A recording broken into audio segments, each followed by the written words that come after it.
Pakatan Harapan Perlis berharap sebarang pergolakan dan percaturan politik dalam pentadbiran negeri itu diselesaikan dan dihentikan segera.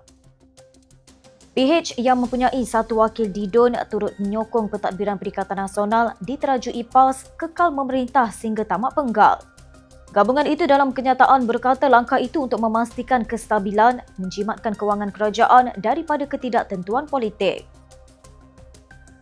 Kenyataan itu susulan wujud spekulasi pergolakan politik dalam PN apabila dilaporkan 8 adunnya menyerahkan akuan berkanun kepada Raja Perlis menyatakan mereka tidak lagi menyokong pentadbiran Shukri Ramli sebagai Menteri Besar.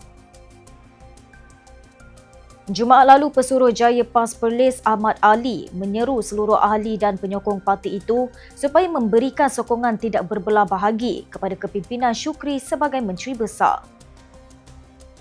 Haili Izzati, FMT.